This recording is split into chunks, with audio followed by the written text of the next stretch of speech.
Hello. The following is a speech that I'm going to give this weekend in front of a crowd of non-libertarians, and I'm doing this broadcast for two reasons. One, to time it because I have about half an hour or so to speak, and also to hear any of your comments, what you think, because it's really I'm speaking not in front of a liberty-minded audience, let's say. So anyway, with that sort in mind, let me begin the talk.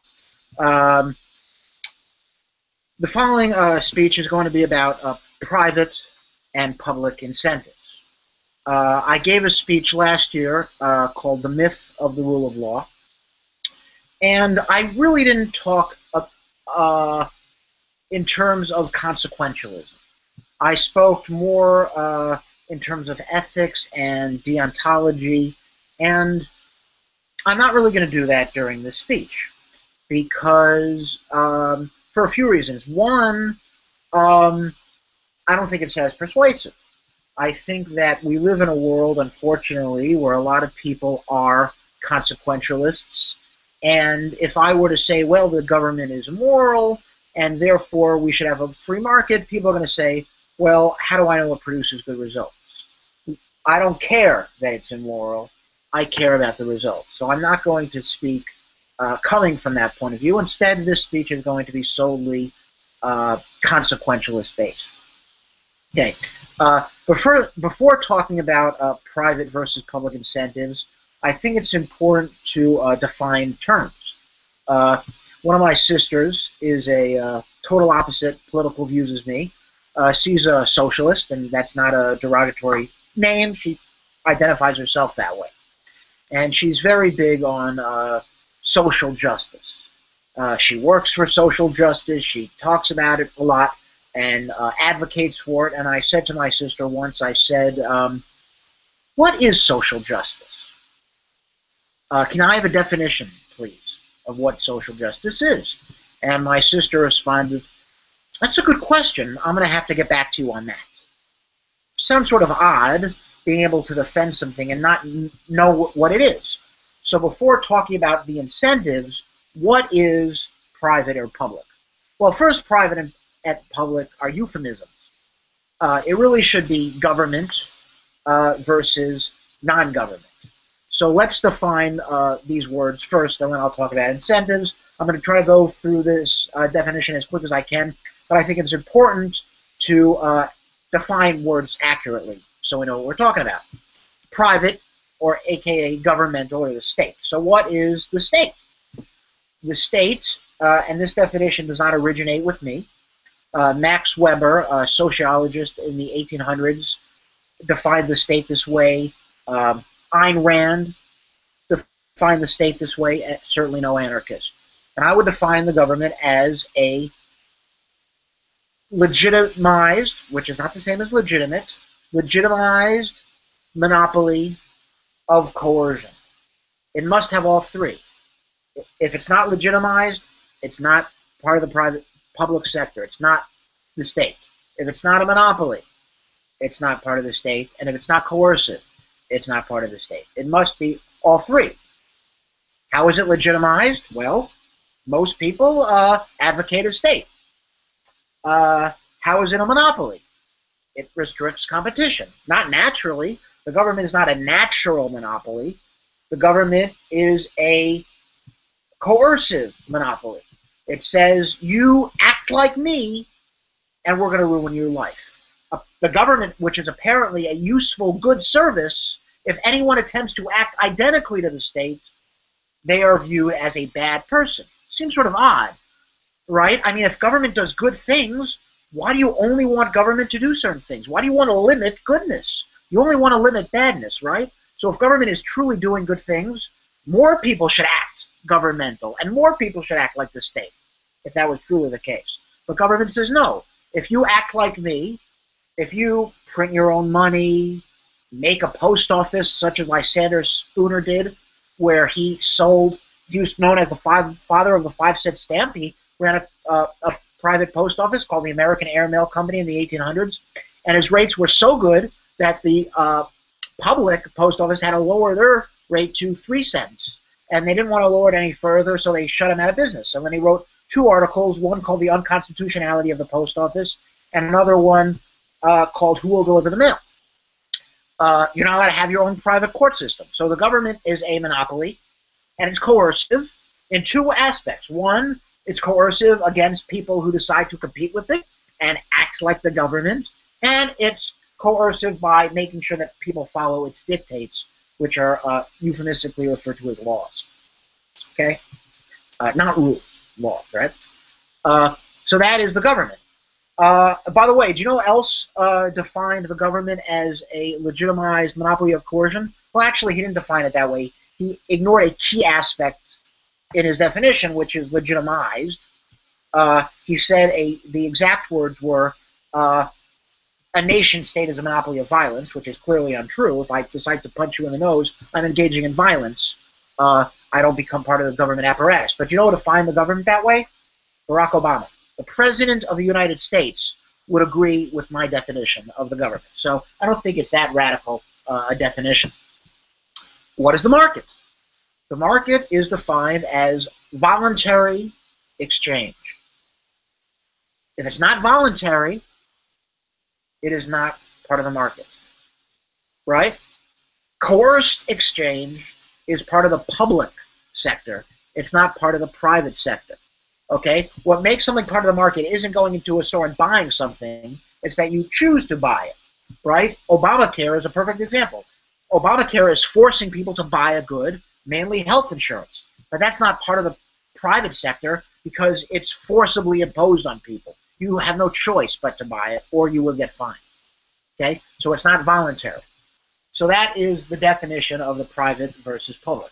So now let me talk about some incentives which are unique to public and private and why, and the problems that they cause.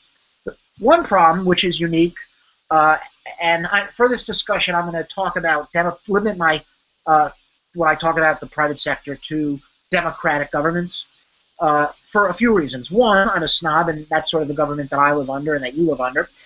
Two, democratic governments are becoming more and more popular, and non-democratic governments are sort of condemned and criticized anyway. So I rather criticize things which are not typically criticized. So I'm going to focus on governmental forms of government, democratic forms of government.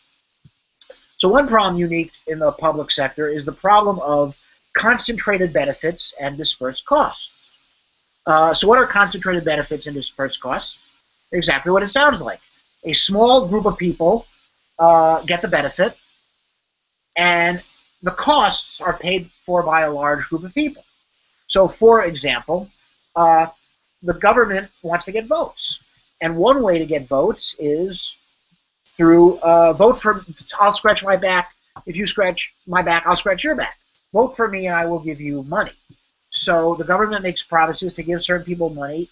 And so, for example, let's say the government, which they do currently, and this is a classic example of concentrated benefits and dispersed costs, gives money to farmers. Okay? And it gives billions of dollars a year, but because I'm bad at math, let's just say it gives $300 million a year. That's how many citizens in the United States. It gives $300 million a year to 1 million farmers. And how does it go about getting that money? It taxes everyone $1.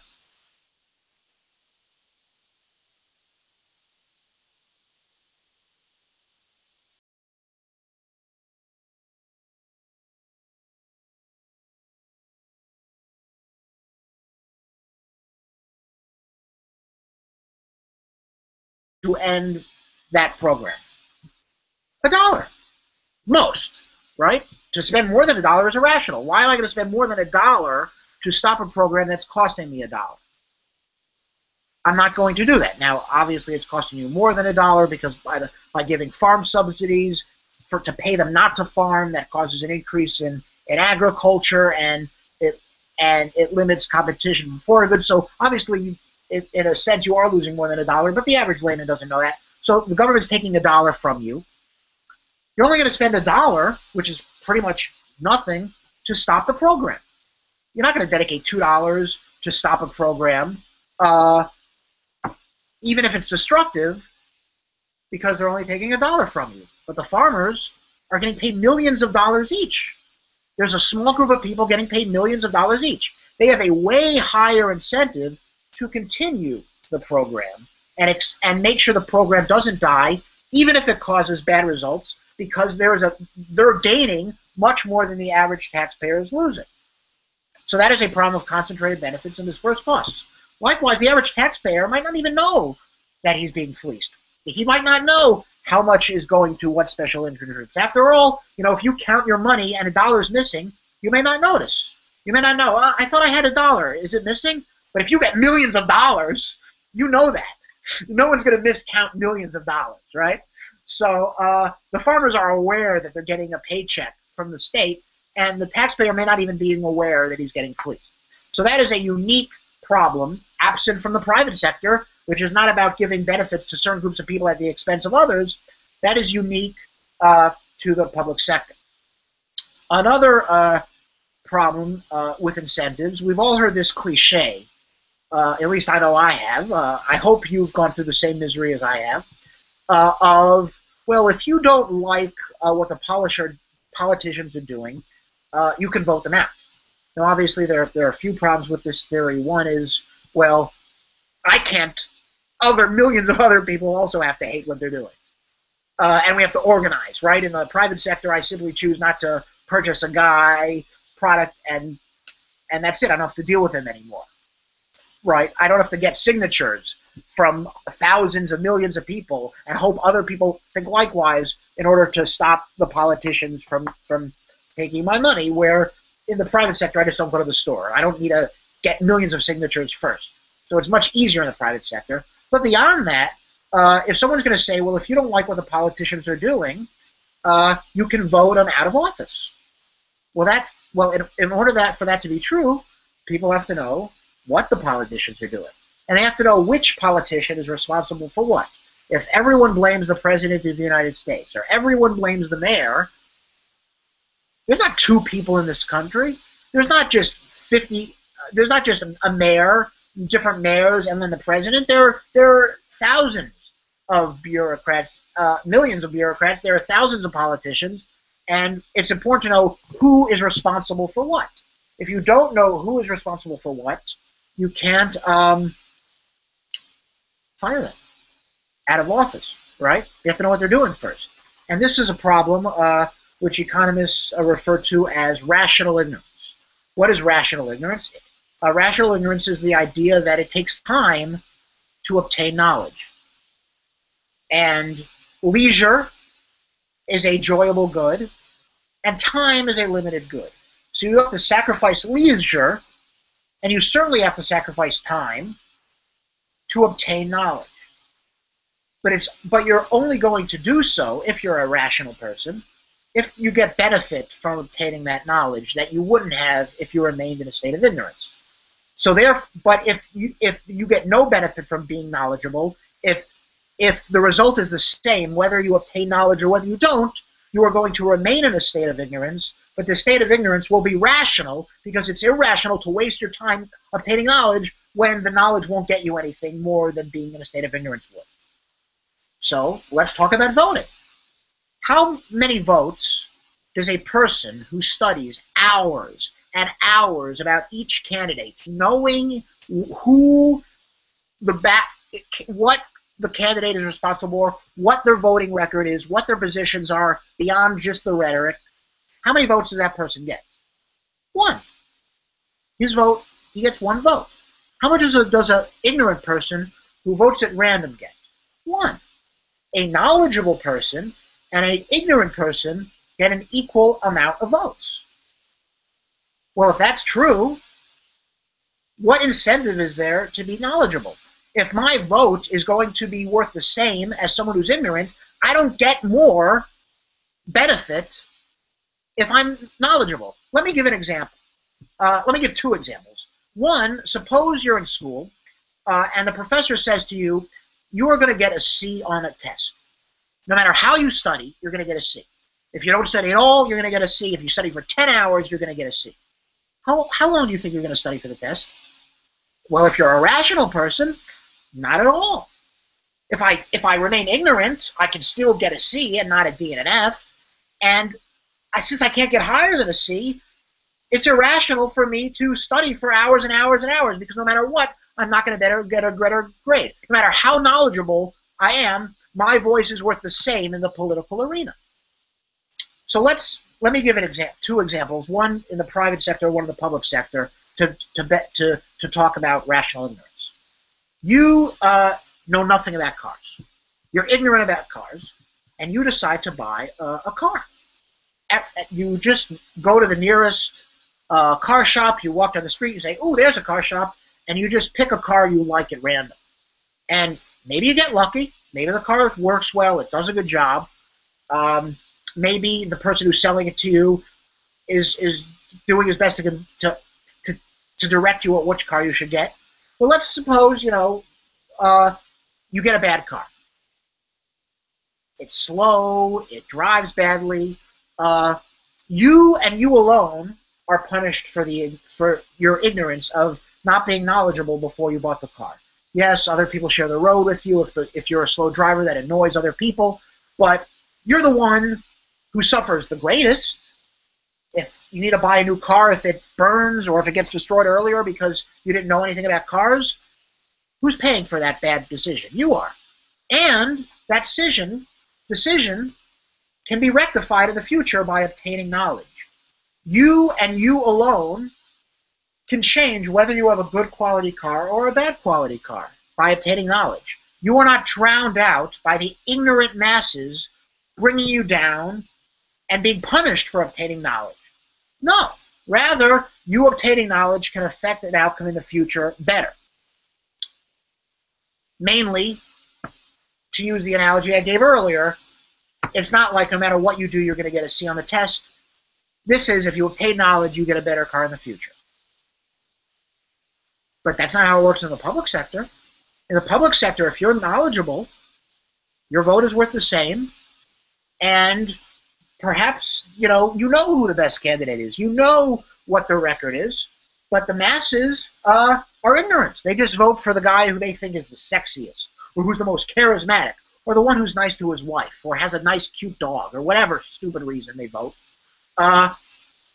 Next election, you can't change hundreds of millions of other people's behavior. You can't make them more well-informed in the future. You can only make yourself well-informed, and your vote's worth the same every freaking time. So it's a perpetual cycle of no matter what, no matter how I obtain knowledge, my chance to improve in the future is going to be not any stronger. So that is a problem of rational ignorance. There's a great book written by Bryan Caplan, which I recommend you all read. I know you probably won't, because I know this is not a very politically inclined audience. But it's called The Mission of the Rational Voter by Bryan Caplan. That's Bryan with a Y, and Caplan with a C. And in the book, he talks about rational ignorance, and he talks about 4 biases that people have. See, one of the criticisms that people say, well, don't worry if people are ignorant, because there's this idea called the wisdom of crowds, or the technical term, the miracle of aggregation.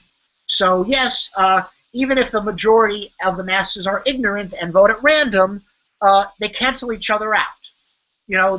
And therefore, if they vote at random, you have this wisdom of crowds, this miracle of aggregation, which Bryan Caplan in his book talks about. But the miracle of aggregation only works if people truly vote at random. If people just blindly vote at random, the miracle of aggregation works because it's a wash, and the few smart voters make a difference, and the ignorant voters cancel each other out. But voters don't vote at random. Voters are biased before they vote. And Bryan Caplan talks about 4 biases that people have, which I'm just going to go over very quickly. One is anti-foreign bias.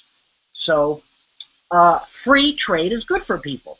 If I have something you want and you're able to trade me in exchange for it, then I want what you have and we trade, we both benefit from the exchange. But if someone doesn't allow us to trade, if someone blocks trade and says, sorry, you can't trade, I'm worse off. And maybe what I want only exists in a foreign country, and I can't get it in another country, or I can't get it cheaper or better quality. So I'm limited from tariff protection or from restricting immigration.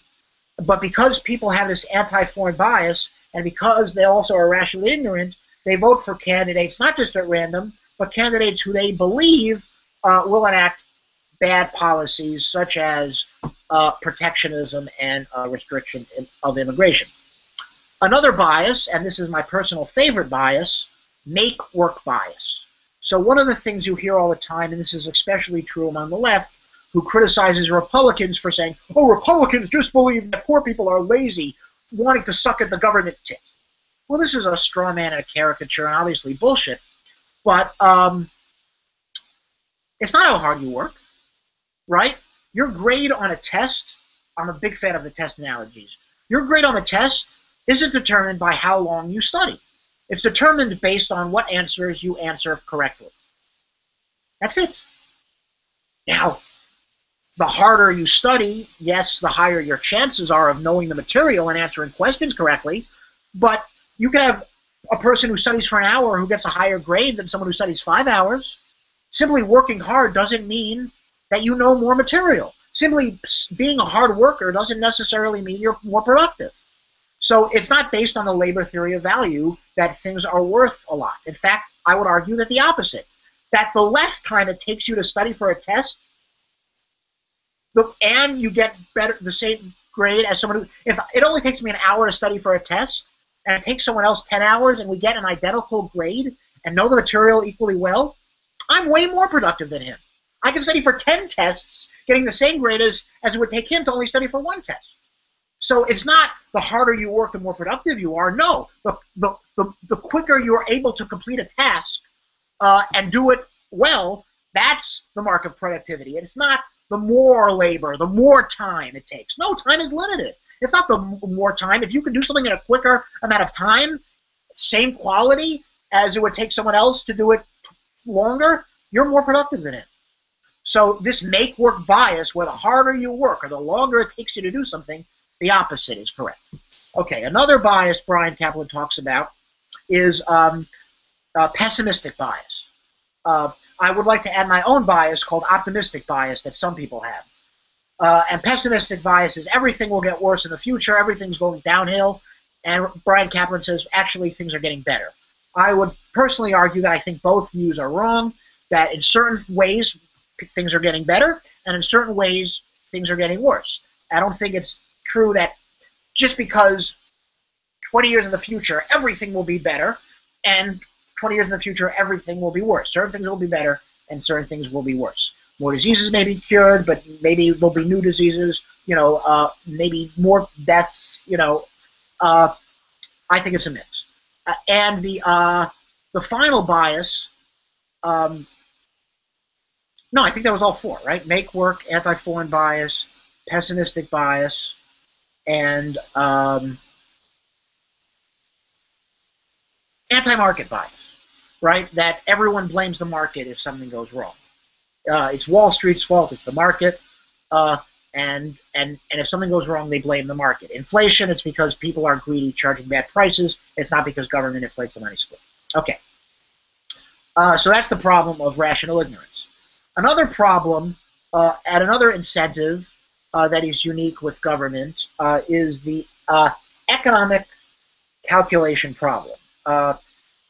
Ludwig von Mises wrote an article called Economic Calculation in the Socialist Commonwealth, and then he wrote a book called Socialism in the 1920s, basically criticizing socialism. But what was unique about Ludwig von Mises' critique of socialism was that when most people criticize socialism, what do you hear? Well, the problem with from each according to its abilities, from each according to its need, is that you'll end up having more needs and fewer abilities. And that if in class everyone is going to get the same grade, people are not going to study as hard. Also, socialist governments are coercive, and therefore they can only be imposed violently. These are some of the criticisms you hear. And what was unique about Ludwig von Mises' article and book on socialism was that he was very generous. And he said, let's assume some really great things about socialism for a sec. Let's assume that people want socialism. It was democratically imposed, voted on, so it wasn't just dictatorially imposed. Let's also assume that we have people who are not lazy and are really ambitious and are dedicated to socialist ideas and are going to work hard and therefore are not going to be free riders and leech off of us. Okay? Let's also assume, which is a highly unrealistic assumption, but I'm going to assume it, that the social planners know what people want. So you don't even have a problem knowing that people want shoes or knowing that people want a certain type of shoe over another type of shoe. Socialism would still fail because under socialism, you don't have profit and loss, and you don't have money. So even if you want to know what to build, you don't know what is the best way to build it. If someone wants to ship a package to you, do you do it by boat? Well, no, that's too slow. Fine, let's do it by plane. Well, no, that's too expensive. Well, how do you know? You test. In certain companies, maybe it's worth it to them to spend money on and do it on a plane to send a package. Maybe some can only afford to do it on a car, and even though they're delivering their package slowly and they're losing customers, the price of delivering for an airplane is more expensive and they're willing to lose some customers. Maybe they'll deliver half on an airplane and half on a car. How do you know? You only know based on experimentation and to seeing what works based on the profit and loss system. But under socialism, you don't have a profit and loss system. So you don't know what is the best way to produce what. Not to mention who produces what and how much you produce. So that is the economic calculation problem. But I would argue that this theory of economic calculation is not just true under pure socialism, but is true under anything the government decides to do. So let's say, for example, we want police to defend us. Well, what is the best way? Should police have tasers, or is that not good enough? Should they have guns, but is AR-15 too much? And maybe having that kind of weaponry will go to their head and make them more violent. How do we know how many police? Should there be a police on every block? Should there be a police on every other block? How do we know when too much money is being spent on defense and too much money, taxpayer money is being wasted? And how do we know when we're vulnerable and we don't have enough defense? Only the profit and loss system knows, right? How do you know the best way? I think Murray Rothbard said it best. Let me read it from you. Another inner contradiction of the theory of laissez-faire government deals again with taxation. For if government is to be limited to protection of person and property, and taxation is to be limited to providing that service only, then how is the government to decide how much protection to provide and how much taxes to levy? For contrary to the limited government theory, protection is no more a collective one lump thing than any other good or service in society. Suppose, for example, that we might offer a competing theory, that government should be limited to supplying clothing free to all of its citizens. But this would scarcely be any sort of viable limit, apart from other flaws in the theory. For how much clothing and at what cost? Must everyone be supplied with Bagdella Originals, for example? And who is to decide how much and what quality of clothing each person is to receive? Indeed, protection could conceivably imply anything from one policeman for an entire country to supplying an armed bodyguard and a tank for every citizen, a proposition which would bankrupt the society post-haste. But who is to decide how much protection, since it is undeniable that every person would be better protected from theft and assault if provided with an armed bodyguard than if he is not? On the free market, decisions of how much and what quality of any good or service should be supplied to each person are made by means of voluntary purchases by each individual. But what criterion can be supplied when the decision is made by government? The answer is none at all, and such governmental decisions can only be purely arbitrary. So those are pretty much the difference in incentives. One is the problem of concentrated benefits and dispersed costs. So you have a problem of government not actually implementing programs that help the majority of the people, but only doing it for small lobbyists and politically connected interest groups who get a great deal more personally than the money that is taken from others. The problem of concentrated benefits and dispersed costs. That's unique to the public sector. That's absent in the private sector.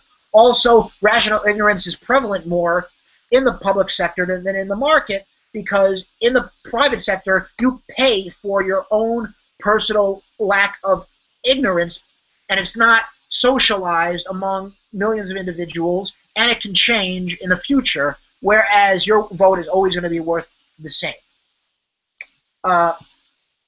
And the third problem is the problem of economic calculation and profit and loss. How much government has no way to efficiently allocate how much to produce, who should produce it, and